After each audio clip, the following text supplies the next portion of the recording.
کیونکہ مولانا روم کی پیدائش 1207 عیسوی میں ہوئی تھی، یعنی 800 سال قبل بھی یہی مسئلہ درپیش تھا۔ فرق یہ ہے کہ ہم لوگ کم سوچتے ہیں یا وہیں تک سوچتے ہیں جہاں تک مغربی مفکرین جاتے ہیں، اس لیے خوف و خطر سے آگے نہیں بڑھ پاتے۔ اس کے برعکس اس سائل نے غور و فکر کرنے کے بعد خوف و نفرت کے ساتھ ان کی وجوہات یعنی زہر، حسد اور غصہ وغیرہ پر بھی استفسار کیا۔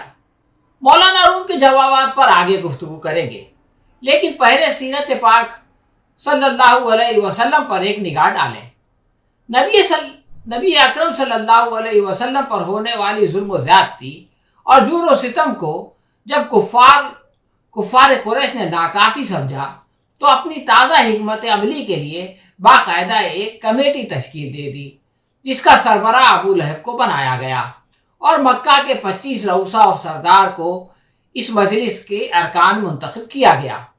اس کمیٹی کی ذمہ داری یہ تھی کہ وہ لوگ دور دراز کے علاقوں سے مکہ آنے والوں کو اللہ کے نبی سے برگشتہ کریں اور اس کے لیے کوئی ترکیب وضع کریں تاکہ وہ ان کی باتیں نہ سنیں اور ان کی عظمت و توحید اور رسالت کے قائل نہ ہوں۔ اس مجلس میں ایک شخص نے کہا کہ ہم انہیں کاہن بتلائیں گے، یعنی نبی کریم صلی اللہ علیہ وسلم کو نعوذ باللہ کاہن کہیں گے۔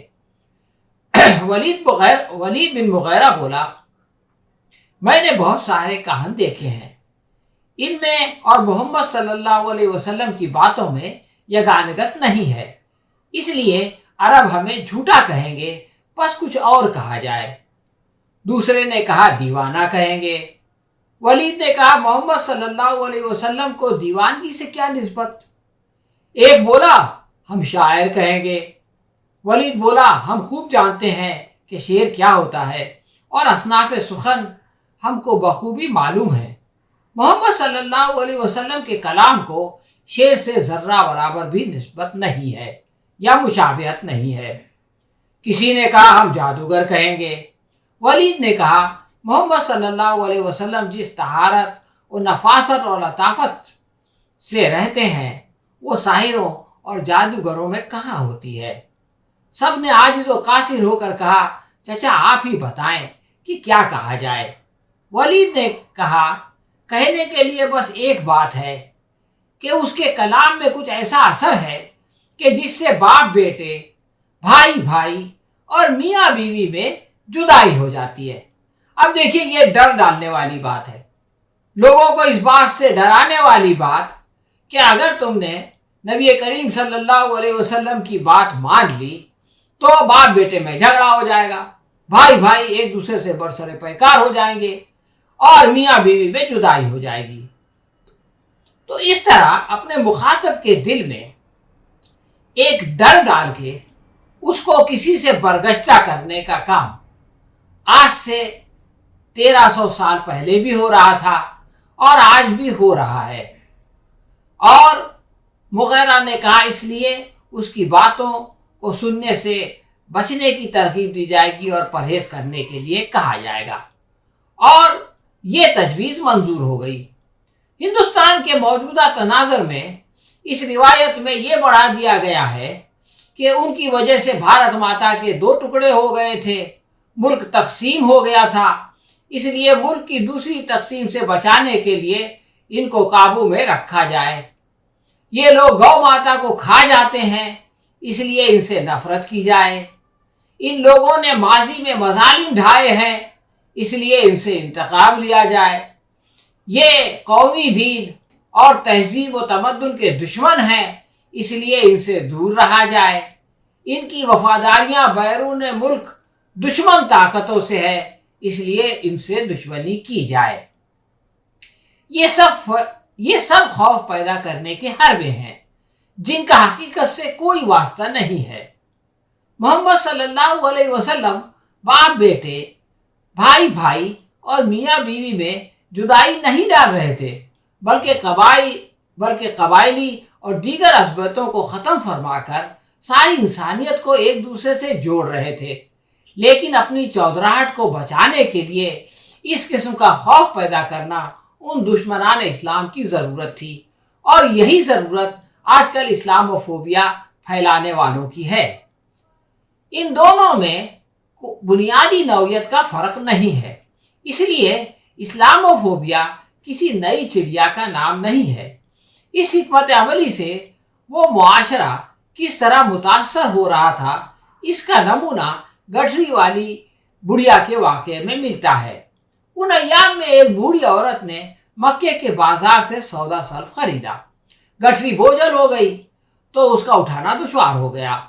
آپ صلی اللہ علیہ وسلم نے پوچھا، اماں جی کدھر کا ارادہ ہے؟ لائیے گٹھری میں اٹھا لیتا ہوں۔ وہ راستے میں محمد صلی اللہ علیہ وسلم سے متعلق وہی سب کہتی رہی جو اس نے سن رکھا تھا، اور بچ کے رہنے کی نصیحت کرتی رہی۔ اس کے باوجود آپ صلی اللہ علیہ وسلم نے نہایت سعادت مندی کے ساتھ بوجھل گٹھری سر پر لے کر اس کے ساتھ چلتے رہے۔ اس کی کٹیا تک پہنچنے کے بعد واپسی پر بڑھیا دعا دے کر بولی، بچے تم بہت نیکخو ہو، مگر مجھے خوف ہے کہ کہیں اس جادوگر کے پھندے میں نہ پھنس جاؤ جو مکہ کے کوچہ و بازار میں پھرتا رہتا ہے، لہٰذا میں تمہیں نصیحت کرتی ہوں کہ اس سے بچ کر رہنا۔ حضرت صلی اللہ علیہ وسلم نے پوچھا، اماں جی وہ جادوگر کون ہے؟ بڑھیا نے کہا، لوگ اسے محمد محمد کہتے ہیں۔ آپ نے فرمایا، اماں جی وہ تو میں ہی ہوں۔ بوڑھی حیرت زدہ ہو گئی، جہاں دیدہ تھی، کہنے لگی، تمہاری طرح کا انسان جادوگر نہیں ہو سکتا، اور کلمہ شہادت پڑھ کر مسلمان ہو گئی۔ کورونا کے دوران مسلمانوں کو بدنام کرنے کی خوب کوشش کی گئی، اور اسلام و فوبیا کے ماروں نے کورونا جہاد کی اصطلاح اچھال دی۔ مسلمانوں نے مہاجر مزدوروں کی ایسی مدد کی کہ نقشہ بدل گیا۔ خود روزے دار تھے لیکن ان کو کھانا کھلاتے تھے، خود پیاسے رہتے تھے مگر ان کو پانی پلاتے تھے۔ تو اس طرح سے ان کی جو سازش تھی مسلمانوں کے خلاف نفرت پیدا کرنے کی اور مسلمانوں سے غیر مسلمین کو دور کرنے کی، وہ جو ہے وہ چوپٹ ہو گئی۔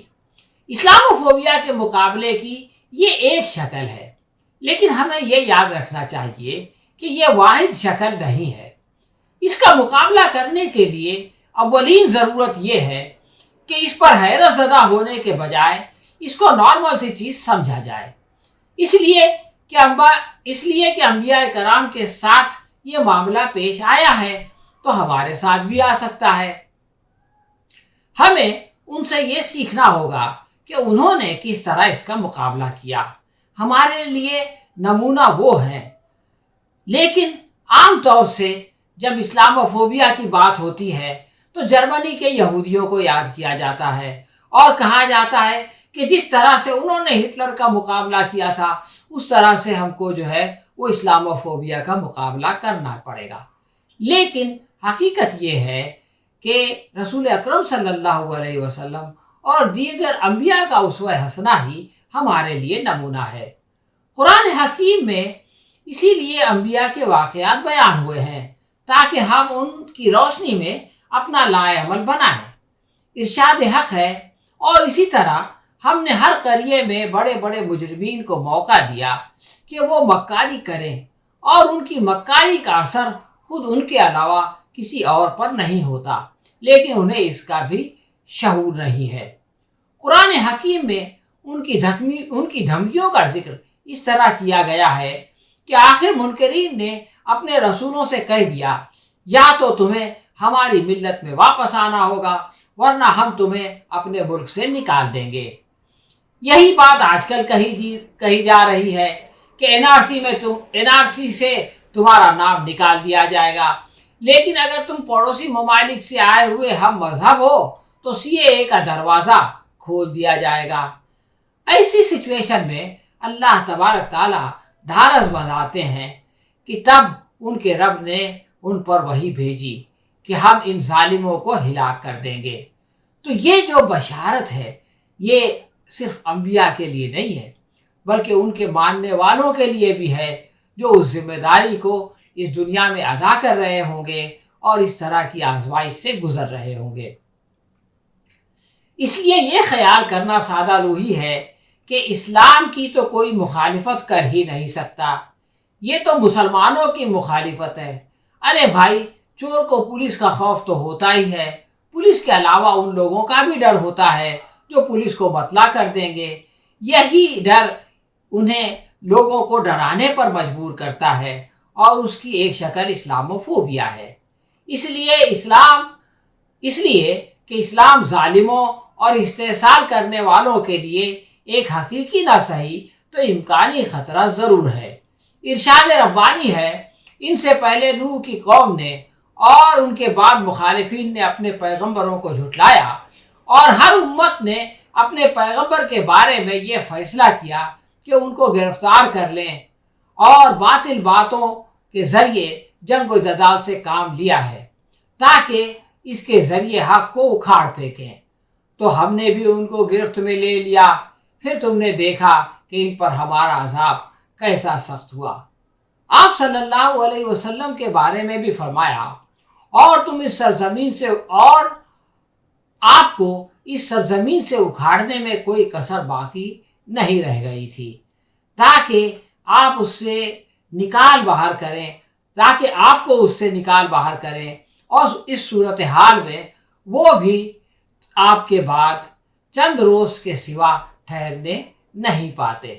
فی زمانہ اسلاموفوبیا کی وجوہات میں فکر و عقیدہ کے ساتھ معاشرتی اور دوسری سیاسی وجوہات بھی شامل ہو گئی ہے۔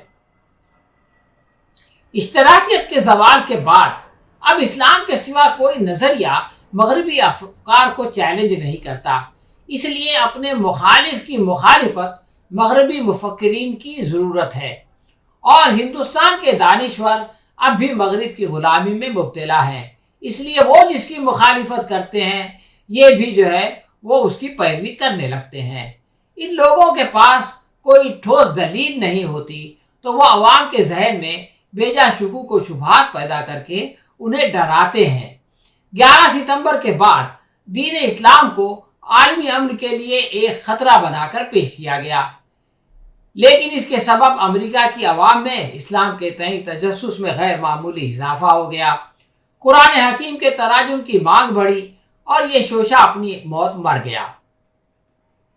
ابھی حال میں داعش کے ذریعے اسلام اور مسلمانوں سے لوگوں کو ڈرانے کی کوشش کی گئی، لیکن وہ سلسلہ بھی اپنے عبرتناک انجام کو پہنچ گیا۔ کل تک جس طالبان کو دنیا کا سب سے بڑا دہشت گرد بنا کر پیش کیا جاتا تھا اور عدم برداشت کا دوسرا نام طالبانی رکھ دیا گیا تھا، آج وہ امن کے پیغامبر بن گئے ہیں۔ خود امریکہ نے ان سے مذاکرات شروع کر دیے ہیں، اور وہ تقریباً مکمل ہو گئے ہیں، اپنے آخری مراحل میں ہیں۔ جمہوری نظام کا ایک مسئلہ یہ ہے کہ اس میں سربراہ مملکت خود کو ہیرو ثابت کرنے کے لیے کسی ویلن کو ڈھونڈتا ہے، یعنی جس کسی کو انتخاب جیتنا ہوتا ہے اس کو کسی ویلن کی ضرورت پیش آ جاتی ہے۔ اس لیے ہر انتخاب سے قبل امریکہ مشرقی وسطی کے کسی ممالک پر حملہ کرتا رہا ہے۔ اسرائیل کو اچانک غزہ پر بمباری کی ضرورت پیش آ جاتی ہے۔ ہندوستان نے بھی بالاکوٹ پر سرجیکل اسٹرائیک کر کے اس جمہوری روایات کو آگے بڑھانے میں اپنا اہم کردار ادا کر دیا ہے۔ ان میں سے ایک عظیم ترین، دوسری ذہین ترین اور تیسری وسیع ترین جمہوریت ہونے کا شرف رکھتی ہے۔ جمہوریت کی ایک ہمسات فسطائیت بھی ہے، جس کو حسب ضرورت میدان میں لایا جاتا ہے۔ فسطائیت میں کسی کمزور اقلیت کو سارے مسائل کا ذمہ دار قرار دے کر ڈیمونائز کیا جاتا ہے اور اس کے ذریعے لوگوں کو ڈرایا جاتا ہے۔ خود کو اس کا نام و نشان مٹانے والا محسن اعظم بنا کر پیش کیا جاتا ہے۔ کانگریس اور اندرا جی نے اس ضرورت کو پورا کرنے کے لیے سکھوفوبیا کا استعمال کیا، یعنی خالصتان سے لوگوں کو ڈرایا۔ سنگھ پریوار اور مودی جی اس کے خاطر اسلاموفوبیا کا استعمال کرتے ہیں۔ یہ ان لوگوں کو اقتدار میں رہنے کے لیے انتخابی مجبوری کے طور پر استعمال ہوتی ہے۔ بدقسمتی سے اس کی قیمت مسلمان چکا رہے ہیں۔ ان لوگوں کو جب تک اسلام کے خلاف زہر پھیلانے سے ووٹ ملتے رہیں گے، یہ اپنی مذموم حرکت جاری رکھیں گے۔ اس لیے اس تعلق کو توڑنا پڑے گا۔ جب اس مسئلے پر ووٹ ملنا بند ہو جائیں گے تو یہ لوگ از خود باز آ جائیں گے۔ رائے عامہ کو بدلنے کا کام امت کو کرنا ہوگا، اس لیے کہ وہ اس کی سزا بھگت رہے ہیں یا قیمت چکا رہے ہیں۔ ٹرمپ کو لگتا تھا کہ سیاہ فاموں کی مخالفت سے وہ اقتدار میں پھر سے آ جائے گا۔ ایسا نہیں ہوا۔ اب توقع ہے کہ اگلا ریپبلکن امیدوار اس سے پرہیز کرے گا۔ 2014 میں مودی جی کو اس کی ضرورت نہیں تھی، اس لیے سب کا ساتھ سب کا وکاس والا نعرہ لگایا گیا۔ 2019 میں رافیل کے سبب جب یہ ناگزیر ہو گیا تو سرجیکل اسٹرائیک کی ضرورت پیش آئی، اور اس کے بعد 3 طلاق، دفعہ 370، رام مندر، NRC، CAA وغیرہ اچانک اہم ہو گئے۔ کورونا کی وبا کے دوران اپنی ناکامی کو چھپانے اور مہاجر مزدوروں کے عدم اعتماد کی جانب سے توجہ ہٹانے کے لیے کورونا جہاد نامی اسلاموفوبیا کی مدد سے اپنی ساکھ بچانے کی کوشش سرکار نے کی اور اس کے لیے ذرائع ابلاغ کو اپنا اعلی کار بنایا۔ ان سیاسی اسباب کے علاوہ معاشرتی وجہ یہ ہے کہ مختلف دینی تحریکات کے سبب مسلمانوں کے اندر دینی رجحان میں اضافہ ہوا ہے۔ اس کے اطمینان بخش ہونے پر کلام کیا جا سکتا ہے، لیکن یہ مثبت تبدیلی بہت واضح ہے۔ مسلمان اپنے تشخص کے ساتھ ہندوستان اور یورپ ہر جگہ وہ اپنے تشخص کو منوانے لگے ہیں۔ یہ معاملہ ایک ایسے وقت میں ہو رہا ہے جب دنیا بھر کے لوگ اپنے دین سے دور ہو رہے ہیں۔ ہندوستان کے اندر BJP کے اقتدار کے باوجود غیر مسلم خواص بلکہ عوام بھی تیزی کے ساتھ مغربی طرز زندگی اختیار کر رہے ہیں۔ یورپ میں ایک مادر پدر آزاد معاشرہ وجود میں آ چکا ہے۔ خاندانی نظام کے تار و پود پوری طرح سے بکھر چکے ہیں۔ مادہ پرستی نے حیوانیت کو بام عروج پر پہنچا دیا ہے۔ ایسے میں مسلمانوں کا دین رحمت کی آغوش میں پناہ لے کر اپنے آپ کو اس آفریت سے محفوظ کر لینا مغرب نوازوں کو کھلتا ہے۔